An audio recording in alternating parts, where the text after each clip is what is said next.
ফের উত্তপ্ত চট্টগ্রামের জঙ্গল সলিমপুর। র্যাবের ক্যাম্পে একযোগে সশস্ত্র সন্ত্রাসীদের হামলা, যৌথ বাহিনীর অভিযানে বেশ কয়েকজন আটক। হামলার সম্পৃক্ততায় ইয়াসিন বাহিনী, ধারণা পুলিশের।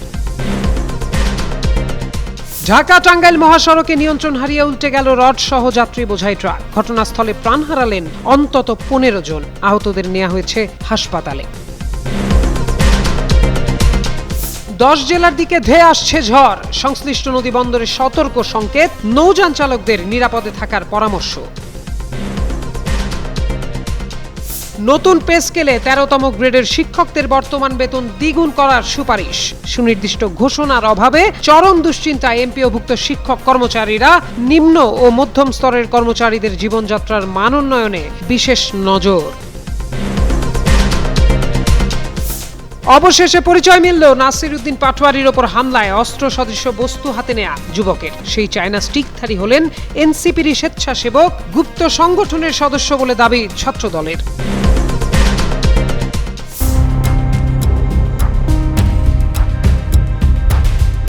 মধ্যরাত থেকে ফের উত্তপ্ত চট্টগ্রামের জঙ্গল সলিমপুর। র্যাপিড অ্যাকশন ব্যাটালিয়নের ক্যাম্পে একযোগে হামলা চালিয়েছে সশস্ত্র সন্ত্রাসীরা। খবর পেয়ে সেনাবাহিনী, র্যাব, পুলিশের সমন্বয়ে গঠিত যৌথ বাহিনী অভিযানে নামে। মধ্যরাত পর্যন্ত উভয় পক্ষের মধ্যে গুলি বিনিময় অব্যাহত থাকে। রোববার রাত 1টার দিকে হঠাৎ গুলিবর্ষণ শুরু করে হামলাকারীরা। ওই এলাকায় থমথমে পরিস্থিতি বিরাজ করছে। একই সঙ্গে সেখানে আইন শৃঙ্খলা রক্ষাকারী বাহিনীর অতিরিক্ত ফোর্স মোতায়েন করা হয়েছে। রাতে হামলার পরপরই যৌথ বাহিনী সাঁড়াশি অভিযান চালিয়ে সন্দেহভাজন বেশ কয়েকজনকে আটক করে। পুলিশ জানায়, জঙ্গল সলিমপুরে আইন শৃঙ্খলা নিয়ন্ত্রণে রাখতে একাধিক ক্যাম্প স্থাপন করেছিল যৌথ বাহিনী। রাতে একদল সন্ত্রাসী ক্যাম্প লক্ষ্য করে গুলি ছোড়ে। পরে পাল্টা প্রতিরোধ গড়ে তোলে যৌথ বাহিনীও। এর আগে বুলডোজার দিয়ে যৌথ বাহিনীর একটি ক্যাম্প গুড়িয়ে দেয় সন্ত্রাসীরা। পুলিশ প্রাথমিকভাবে ধারণা করছে ইয়াসিন বাহিনী এই হামলার সাথে জড়িত। এদিকে সন্ত্রাসীরা জঙ্গল সলিমপুরে হয়ে আলীনগরে প্রবেশে সড়কের বেশ কয়েকটি স্থান কেটে দিয়েছে। জঙ্গল সলিমপুরকে বলা হয় দেশের ভেতর আরেক দেশ। এর আগে গত 19 জানুয়ারি জঙ্গল সলিমপুরে অভিযানে গিয়ে সন্ত্রাসীদের হামলায় চট্টগ্রাম র্যাবের উপসহকারী পরিচালক মোতালেব হোসেন ভুইয়া নিহত হন। 9 মার্চ জঙ্গল সলিমপুরে অপরাধীদের আস্তানা নির্মূল এবং প্রশাসনিক নিয়ন্ত্রণ প্রতিষ্ঠার লক্ষ্যে আইন শৃঙ্খলা রক্ষাকারী বাহিনীর সাঁড়াশি অভিযান পরিচালনা করে। সাঁড়াশি অভিযানে অংশ নেয় সেনাবাহিনী, পুলিশ, র্যাব, বিজিপি ও এপিবিএন এর প্রায় 4000 সদস্য।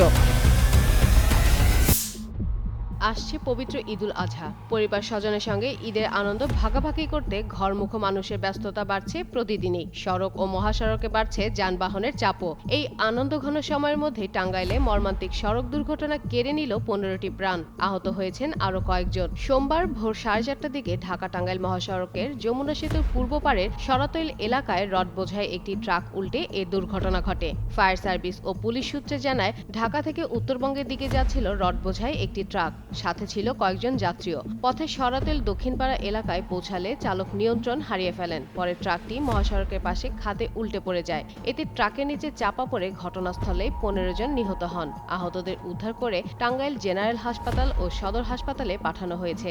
দুর্ঘটনার খবর পেয়ে এলেঙ্গা ফায়ার সার্ভিস ও পুলিশ সদস্যরা উদ্ধার কাজ শুরু করেন। এলেঙ্গা ফায়ার সার্ভিসের ইনচার্জ আতাউর রহমান জানান, ট্রাকটি খাদে পড়ে উল্টে যাওয়ায় হতাহতের সংখ্যা বেশি হয়েছে। যমুনা সেতুর পূর্ব থানার ভারপ্রাপ্ত কর্মকর্তা ফুয়াদ রোহানি বলেন, দুর্ঘটনার কারণ তদন্ত করা হচ্ছে।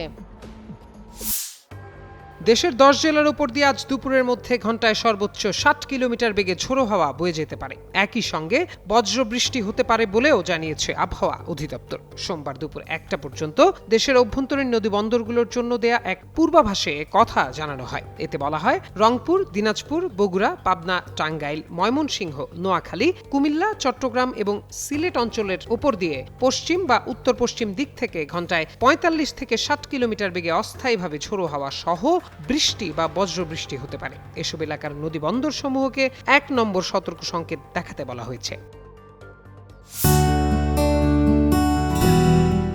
আসছে সরকারি চাকরিজীবী ও শিক্ষকদের জন্য বহুল প্রতীক্ষিত সেই মাহেন্দ্রক্ষণ। সবকিছু ঠিক থাকলে আগামী 1 জুলাই থেকে আলোর মুখ দেখতে যাচ্ছে নতুন পে স্কেল।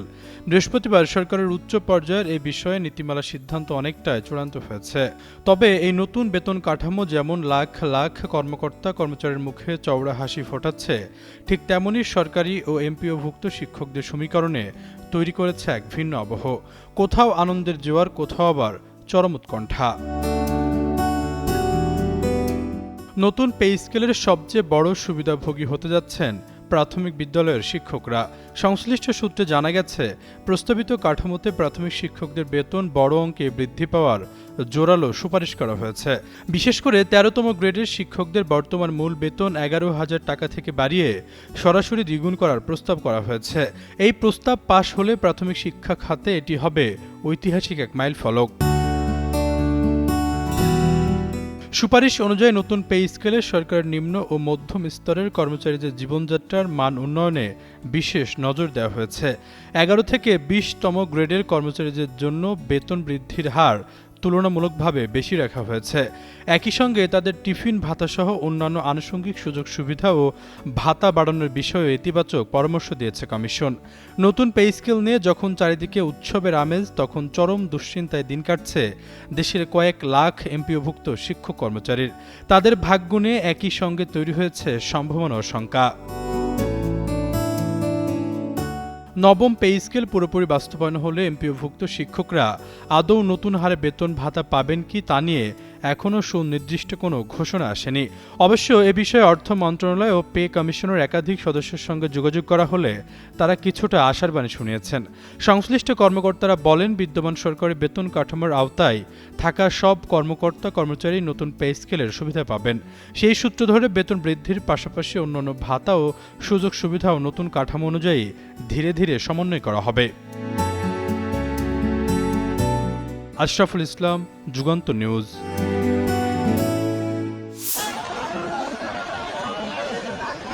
ঝিনাইদহে জাতীয় নাগরিক পার্টি এনসিপির মুখ্য সমন্বয়ক নাসিরউদ্দিন পাটোয়ারির উপর হামলার সময় আকাশী রঙের গেঞ্জি পরিহিত একদল তরুণকে তাকে ঘিরে থাকতে দেখা যায়। এ সময় এক যুবককে পকেট থেকে অস্ত্র সদৃশ কোনো বস্তু বের করে হামলার চেষ্টা করার একটি ভিডিও সামাজিক যোগাযোগ মাধ্যমে ছড়িয়ে পড়েছে। এরপরেই প্রশ্ন উঠেছে, কে এই যুবক? ওই যুবকের নাম আশিক মণ্ডল। সে ঝিনাইদহ সদর উপজেলার কাস্টসাগরা গ্রামের বাসিন্দা। তিনি ঝিনাইদহ শহরের একটি কমিউনিটি সেন্টারে কাজ করেন, পাশাপাশি এনসিপির রাজনীতির সঙ্গে জড়িত। ছাত্রদলের দাবি, আগ্নেয়াস্ত্র বের করা ওই তরুণ গুপ্ত সংগঠনের সদস্য। তবে এনসিপি বলছে, আকাশী রঙের গেঞ্জি পরা তরুণ এনসিপির স্বেচ্ছাসেবক। পকেট থেকে বের করা বস্তুটি আগ্নেয়াস্ত্র নয়, আশিকের হাতে চায়না স্টিক ছিল, যা নিরাপত্তার জন্য রাখা ছিল। এর আগে শুক্রবার দুপুরে ঝিনাইদহ শহরের পুরাতন কালেক্টর জামে মসজিদে জুমার নামাজ পড়ার পর নেতাকর্মীদের নিয়ে বের হচ্ছিলেন নাসিরউদ্দিন পাটোয়ারি। এ সময় ইসলামী বিশ্ববিদ্যালয় ছাত্রদলের আহ্বায়ক শাহেদ আহমেদ তার সঙ্গে কথা বলছিলেন। এক পর্যায়ে পাশ থেকে নাসিরউদ্দিন পাটোয়ারির উপর হামলা ও ডিম নিক্ষেপের ঘটনা ঘটে। এ ঘটনায় নাসিরউদ্দিন পাটোয়ারি সহ বৈষম্য বিরোধী ছাত্র আন্দোলন ও ছাত্রদলের ৫ জন আহত হন। ঘটনার পর আকাশী গেঞ্জি পরিহিত এক তরুণকে অস্ত্র সদৃশ কোনো বস্তু পকেট থেকে বের করার একটি ভিডিও সামাজিক যোগাযোগ মাধ্যমে ছড়িয়ে পড়ে। ওই ভিডিওতে দেখা যায়, হামলার এক পর্যায়ে আশিক নামের এক তরুণ পকেট থেকে ওই বস্তুটি বের করে মারতে উদ্যত হন। এ সময় পাঞ্জাবি পরা আরেকজন তাকে নিবৃত্ত করলে তিনি বস্তুটি আবার পকেটে রেখে দেন। কাস্টসাগরা গ্রামের বাসিন্দারা জানায়, আশিক মণ্ডলের পরিবার আগে আওয়ামী লীগের রাজনীতির সঙ্গে যুক্ত ছিল, কিন্তু আশিক সক্রিয় কোনো রাজনীতি করতেন না। ২০২৪ সালের ৫ আগস্টের পট পরিবর্তনের পর তিনি এনসিপির রাজনীতিতে সক্রিয় হন। মাহমুদুর রহমান, যুগান্ত নিউজ। রাজধানীর ভাসানটেকে ৮ বছরের এক শিশুকে ধর্ষণের অভিযোগে এক রিকশাচালক গ্রেপ্তার হয়েছেন। শনিবার শিশুটির পরিবারের একটি মামলা করে, সেই মামলায় রোববার ওই রিকশাচালককে গ্রেপ্তার করা হয়। মামলার অভিযোগের বরাতে পুলিশ সূত্র জানায়, ১৯ মে শিশুটি বাড়ির পাশে খেলছিল। সুযোগ বুঝে রিকশাচালক শিশুটিকে ঘরে নিয়ে গিয়ে ধর্ষণ করেন। ভাসানটেক থানার ভারপ্রাপ্ত কর্মকর্তা আসলাম হোসেন জানান, গ্রেপ্তার ব্যক্তিকে আদালতে পাঠানো হয়েছে এবং পরে আদালত তাকে কারাগারে পাঠিয়েছেন। এর আগে ১৯ মে রাজধানীর মিরপুরের পল্লবীতে এক শিশুকে নৃশংসভাবে হত্যা করা হয়। অভিযোগ রয়েছে, হত্যার আগে ওই শিশুকে ধর্ষণ করা হয়েছিল। এই ঘটনায় করা মামলায় ২ আসামির বিরুদ্ধে রোববার আদালতে অভিযোগপত্র দিয়েছে পুলিশ। এছাড়াও ২২ মে রাতে রাজধানীর কলাবাগানে এক শিশুকে ধর্ষণের অভিযোগে ৬০ ঊর্ধ্ব ব্যক্তি গ্রেপ্তার হয়ে কারাগারে আছেন।